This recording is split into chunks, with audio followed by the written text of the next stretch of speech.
രൗദ്രം. രചന കാശിനാഥൻ. അവതരണം മിത്രവിന്ദ. ദക്ഷ ലക്ഷ്മിയുടെ അടുത്തേക്ക് വന്ന് അവരെ നോക്കി. എനിക്ക് ഈ ജോലിയില്ലാണ്ട് പറ്റത്തില്ല. കാരണം മുൻപോട്ടുള്ള എൻ്റെ ജീവിതത്തിന് ഈ ജോലി മാത്രമേ ഒരു സഹായമായിട്ടുള്ളൂ.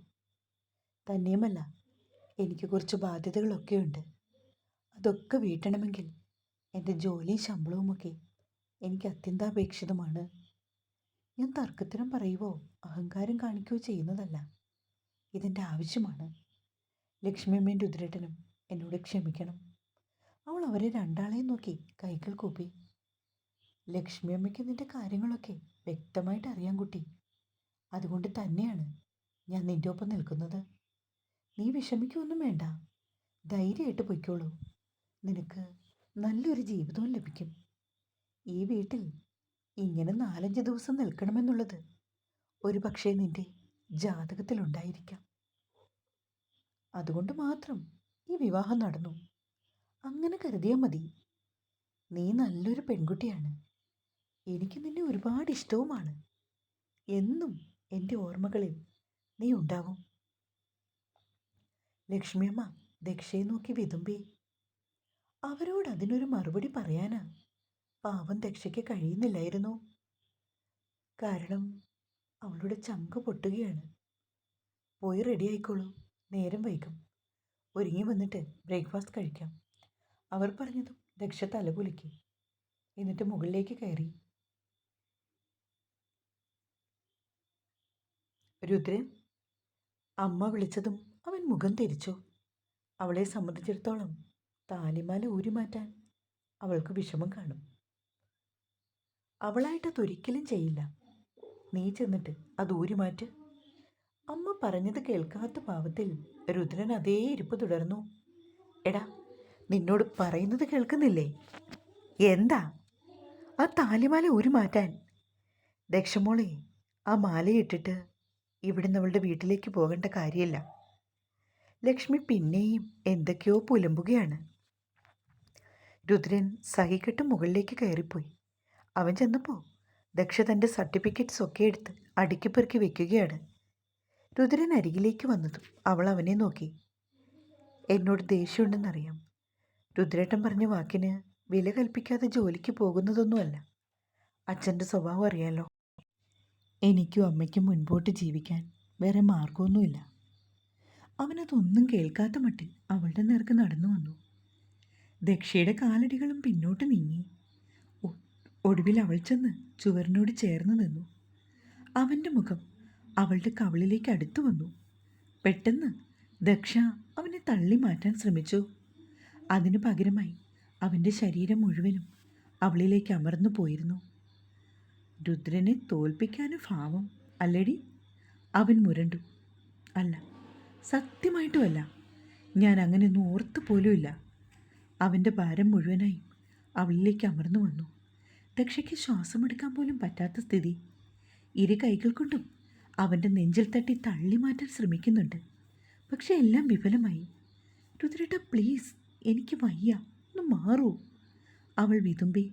പെട്ടെന്ന് അവൻ്റെ കൈകൾ അവളുടെ ഇടുപ്പിൽ അമർന്നു. ഡി, രുദ്രനാരായണൻ ആരാണെന്ന് ശരിക്കും ഒന്ന് അറിയിച്ചു തരട്ടേടി. കാതോരം അവൻ്റെ ശബ്ദം. ഒപ്പം അവൻ്റെ അതരം അവളുടെ കാതിലേക്ക് ഒന്നമർന്നു. രുദ്രേട്ട, ഞാൻ പൊയ്ക്കോളാം. അവൻ അവളുടെ കഴുത്തടിക്കിലേക്ക് മുഖം താഴ്ത്തി വന്നതും സർവശക്തിയുമെടുത്ത് ദക്ഷ അവനെ തള്ളി മാറ്റി. പെട്ടെന്ന് രുദ്രൻ അടിപതറി. നിലത്തേക്ക് വീണതും അവൻ്റെ നെറ്റി ചെന്നിട്ട് ശക്തിയിൽ മേശയിലേക്ക് തട്ടി. അവൻ ഉറക്കെ അലറിപ്പോയിരുന്നു. ദക്ഷ നോക്കിയപ്പോൾ ബ്ലഡ് വരുന്നു. അയ്യോ രുദ്രേട്ട! കരഞ്ഞുകൊണ്ടവൾ അവൻ്റെ അരികിലായിരുന്നു. എന്നിട്ട് രുദ്രനെ എഴുന്നേൽപ്പിക്കാൻ ശ്രമിച്ചു. വിടടി പുല്ലേ! അവൻ അവളുടെ കൈ തട്ടി മാറ്റി. രുദ്രേട്ട, ബ്ലഡ് വരുന്നു, ഈശ്വര! ദക്ഷ പെട്ടെന്ന് ഒരു ടവൽ എടുത്തുകൊണ്ട് വന്നിട്ട് ആ മുറിവിൽ അമർത്തി. രുദ്രൻ തനിയെ എഴുന്നേൽക്കാൻ ശ്രമിച്ചു. അപ്പോഴേക്കും അവളും അവനെ താങ്ങി പിടിച്ചു. ബെഡിലേക്ക് കയറി രുദ്രൻ കിടന്നു. വേദനയുണ്ടോ രുദ്രേട്ട? ഞാൻ അറിയാതെ. ഇറങ്ങി പോടി ചൂലേ! അവൻ ഉറക്കെ അലറി. ബഹളം കൂട്ടാതെ, തലയിളകും. അവൾ ഇത്തിരി ബലത്തിൽ അവൻ്റെ മുഖം കൈക്കുമ്പിളിലെടുത്തു. എന്നിട്ട് അവൻ്റെ മുറിവിലേക്ക് മെല്ലെ ഊതി വിട്ടു. ഒരുപാട് മുറിഞ്ഞില്ല, ഇത്തിരി ഉള്ളൂ. എന്നിട്ട് ദക്ഷ പറഞ്ഞു, ദക്ഷ, നിന്നോടാ പറഞ്ഞത് ഇറങ്ങിപ്പോകാൻ. എനിക്ക് ദേഷ്യം വരുന്നുണ്ട്. ഓ, വന്നോട്ടെ. അതിന് ഞാനെന്ത് ചെയ്യണം മനുഷ്യ? ഇങ്ങനൊരു ദേഷ്യക്കാരൻ. അവൾ അവനെ തുറിച്ചു നോക്കി. ഞാൻ പോവാം. ഇനി ഒരിക്കലും തമ്മിൽ കാണാതിരിക്കാൻ ശ്രമിക്കാം. ഞാനൊരു പാവമായിപ്പോയി. വേറെ വല്ല പെൺകുട്ടികളും ആയിരുന്നെങ്കിൽ ഇപ്പം കാണായിരുന്നു. വിവരം അറിഞ്ഞേനെ. ശരിക്കും. മാറ്റി ധരിക്കുവാനുള്ള ചുരിദാർ എടുത്തുകൊണ്ട് അവൾ വാഷ്റൂമിലേക്ക് പോയി. വാഷ്റൂമിൽ ചെന്ന് ഡോറടച്ചതും ദക്ഷയുടെ മിഴികൾ പിന്നെയും നിറഞ്ഞു. ഒരു നിമിഷം കൊണ്ട് തനിക്ക് വന്ന മാറ്റം. രുദ്രേട്ടൻ്റെ ദേഹമൊന്ന് വേദനിച്ചപ്പോൾ തൻ്റെ ചങ്ക് പൊട്ടി. തനിക്ക് ഇഷ്ടമുണ്ടായിട്ടാണോ? എന്തിന്? വെറുതെ. ഇറങ്ങിപ്പോകാൻ പറഞ്ഞു കഴിഞ്ഞു. എന്നിട്ടും ഇവിടെ തുടരുന്നത് ഒരിക്കലും നല്ലതല്ല. കുളിച്ചിറങ്ങി വന്നപ്പോൾ ആൾ കണ്ണാടിയുടെ മുമ്പിൽ നിൽപ്പുണ്ട്, നെറ്റിയിലെ മുറിവ് പരിശോധിച്ചുകൊണ്ട്. വേദനയുണ്ടോ? ഹോസ്പിറ്റലിൽ പോയി ഒരു TT എടുക്കാം. ദക്ഷ പറയുന്നു കേട്ടതും അവനവളെ കൊല്ലാനുള്ള ഭാവത്തിൽ തിരിഞ്ഞു നോക്കി. നോക്കി പേടിപ്പിക്കണ്ട, കയ്യിലിരിപ്പ് നന്നായാൽ മതി. ഡീ, അലറിക്കൂവണ്ട, ഞാൻ പൊയ്ക്കോളാം. പെട്ടെന്ന് അവൻ്റെ ഫോൺ റിങ് ചെയ്തു. രുദ്രൻ അത് എടുത്തുകൊണ്ട് കിടക്കയിൽ വന്നിരുന്നു. മുടി അഴിച്ചു തോർത്തിയിട്ടിട്ട് കുളിപ്പിന്നിൽ പിന്നി. ശേഷം ഇത്തിരി പൗഡറും മുഖത്ത് പൂശി. സിന്ദൂരം കയ്യിലെടുത്തുകൊണ്ട് അവൾ രുദ്രനെ നോക്കി. അവനതൊന്നും ശ്രദ്ധിക്കാതെ ഇരുന്ന് ഫോൺ ചെയ്യുന്നുണ്ട്. ഇത്തിരി എടുത്ത് സീമന്തത്തിലിട്ടിട്ട് ദക്ഷ തൻ്റെ ബാഗെടുത്ത് തോളിലിട്ടു. പോയേക്കുവാ. ഇനി ഒരിക്കലും എവിടെ വെച്ചും കാണാൻ ഇടയുണ്ടാവരുതെന്ന് പ്രാർത്ഥിക്കാം. അവനെ നോക്കി പറഞ്ഞുകൊണ്ട് ഒരു പുഞ്ചിരിയോടെ ദക്ഷ വെളിയിലേക്ക് ഇറങ്ങിപ്പോയി. ദക്ഷ ഇറങ്ങി വന്നപ്പോൾ ലക്ഷ്മിയമ്മ അവൾക്ക് കഴിക്കുവാനായി ബ്രേക്ക്ഫാസ്റ്റൊക്കെ എടുത്തു വെച്ചിട്ടുണ്ട്.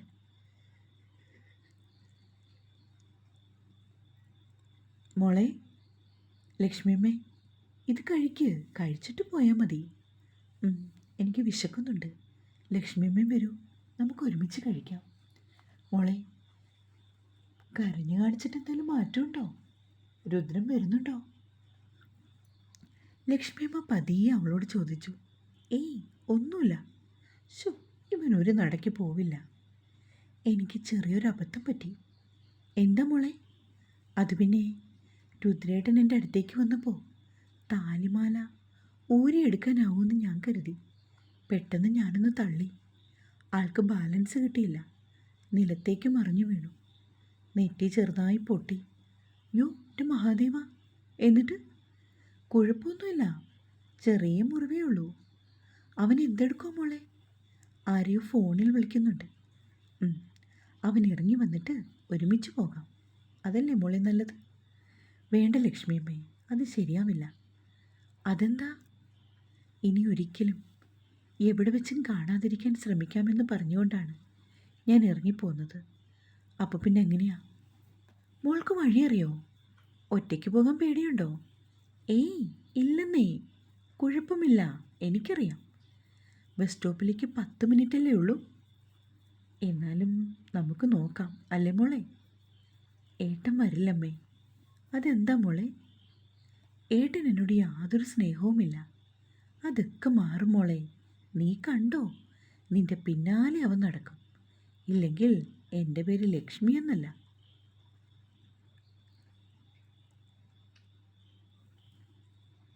ഞാനിന്ന് എൻ്റെ വീട്ടിലേക്ക് പോവാണെന്ന് പറഞ്ഞിട്ട് വൈകുന്നേരം തിരിച്ചിവിടേക്ക് വന്നാൽ നാണക്കേടല്ലേ? അവൻ നിന്നെ കൂട്ടാൻ വരുമോ നോക്കാം. ഇല്ലമ്മേ, വെറുതെയാ. ആ, നോക്കാം. അങ്ങനെ ബ്രേക്ക്ഫാസ്റ്റ് കഴിച്ച ശേഷം ദക്ഷ അവരോട് യാത്ര പറഞ്ഞുകൊണ്ട് വേഗത്തിൽ പുറത്തേക്ക് ഇറങ്ങി. ആ സമയത്ത് രുദ്രനും വന്നു. അമ്മേ! അവൻ ഉറക്കെ വിളിച്ചതും ലക്ഷ്മി വിളി കേട്ടുകൊണ്ട് കയറി വന്നു. എന്താ മോനെ, നിന്റെ നെറ്റിയിൽ എന്തു പറ്റി? ഒന്നും അറിയാത്ത ഭാവത്തിൽ അവർ ചോദിച്ചു.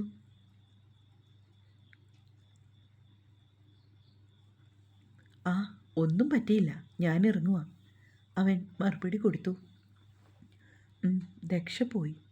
അവർ കണ്ണീര് തുടച്ചുകൊണ്ട് പറഞ്ഞു. അതിനുശേഷം ഒന്നും പറയാതെ അവൻ തൻ്റെ വണ്ടിയുടെ കീയെടുത്ത് പുറത്തേക്ക് പോവുകയും ചെയ്തു. രുദ്രൻ്റെ വണ്ടി വരുന്നത് അറിഞ്ഞുകൊണ്ട് ദക്ഷ ഗേറ്റ് കടന്ന് റോഡിലേക്ക് ഇറങ്ങി. ഒന്ന് നിർത്തുമെന്ന് കരുതിയെങ്കിലും വെറുതെ ആയിരുന്നു. അവളുടെ മുന്നിലൂടെ വണ്ടി ഓടിച്ച് രുദ്രൻ പോയി. ഓ, ഇങ്ങനൊരു മനുഷ്യൻ! ഇയാൾ ഒരു നടയ്ക്ക് പോവില്ല. ലക്ഷ്മിയമ്മയുടെ പ്ലാന് പൊളിയുന്ന ലക്ഷണമാണ് കാണുന്നത്. രുദ്രനെ വരുതിയിലാക്കുവാൻ വേണ്ടി അവസാനത്തെ അമ്പ് പ്രയോഗിച്ച് കുറേ ഉപദേശമൊക്കെ കൊടുത്ത് ചെറിയൊരു നാടകമൊക്കെ പ്ലാൻ ചെയ്തതാണ് ലക്ഷ്മി. അങ്ങനെയാണ് അവളുടെ താലിമാല ഊരി മാറ്റിയ ശേഷം വീട്ടിലേക്ക് പോയിക്കൊള്ളൂ എന്ന് രുദ്രൻ്റെ മുൻപിൽ വെച്ച് പറയിച്ചത്. അവനിത്തിരി മനസാക്ഷിയുണ്ടെങ്കിൽ അവളെ പറഞ്ഞയക്കില്ലെന്ന് അവർ തീർച്ചപ്പെടുത്തി. ദക്ഷ ബസ്സിൽ കയറി പോകുന്നത് നോക്കി രുദ്രൻ്റെ വണ്ടി അല്പം മാറിക്കിടുന്നത് അവളോട്ട് അറിഞ്ഞതുമില്ല. ദക്ഷ സ്കൂളിലെത്തി. കുട്ടികൾക്കും അധ്യാപകർക്കുമൊക്കെ അവളെ കണ്ടത് സന്തോഷമായി. വേണുമാഷാണ് അവളെ സ്വീകരിച്ചത്. ടീച്ചറിന് എല്ലാ ദിവസവും വരുമോയെന്ന് ചോദിച്ച് കുട്ടികളൊക്കെ അവളുടെ വട്ടം കൂടി. തീർച്ചയായും ഇനി എന്നും ടീച്ചർ വരും കേട്ടോ, അവൾ പുഞ്ചിരിയോടെ പറഞ്ഞു. രുദ്രനാരായണനെ ചിലരൊക്കെ അറിയും. അവരവൻ്റെ കുടുംബവിശേഷം ചോദിച്ചു. അറിയാവുന്ന കാര്യങ്ങൾക്കൊക്കെ അവൾ മറുപടിയും കൊടുത്തു.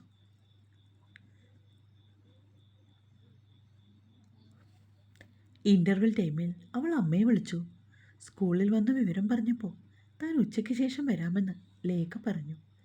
വേണ്ടെന്നവൾ അമ്മയെ വിലക്കിയെങ്കിലും മകളൊന്ന് കാണുവാനായി വരാൻ ആ അമ്മയ്ക്ക് ഒരുപാട് ആഗ്രഹമുണ്ടായിരുന്നു.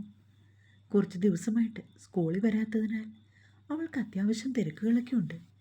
ദക്ഷ പഠിപ്പിച്ചുകൊണ്ടിരിക്കുന്ന പാഠഭാഗങ്ങളൊക്കെ മറ്റു ടീച്ചേഴ്സാണ് കവർ ചെയ്തത്. അതിൻ്റെ സംശയങ്ങളൊക്കെ കുട്ടികൾക്കുണ്ട്. അതൊക്കെ ക്ലിയർ ചെയ്ത് കൊടുത്ത് ദക്ഷ അവരുടെ കൂടെ നിന്നു. വൈകുന്നേരം 4 മണിയായപ്പോൾ ലേഖ സ്കൂൾ വിടുന്ന സമയം കണക്കാക്കി ഗേറ്റിൻ്റെ അടുത്ത് വന്നു. മകളെ കണ്ടതും അവരുടെ മിഴികൾ നിറഞ്ഞു തൂവി. അമ്മയും മകളും കരയുന്ന കണ്ട് ദേവി ടീച്ചർ വന്നു. ഇത്തിരി പ്രായമുള്ള ടീച്ചറാണ് അവർ. എന്താ മോളെ വിവാഹം കഴിച്ച് വിട്ടപ്പോഴേക്കും ലേഖമ്മയ്ക്ക് സങ്കടമായോ? ഏയ്, അങ്ങനൊന്നുമില്ല. ഒറ്റ മോളല്ലേ? ലേഖ ചിരിച്ചു.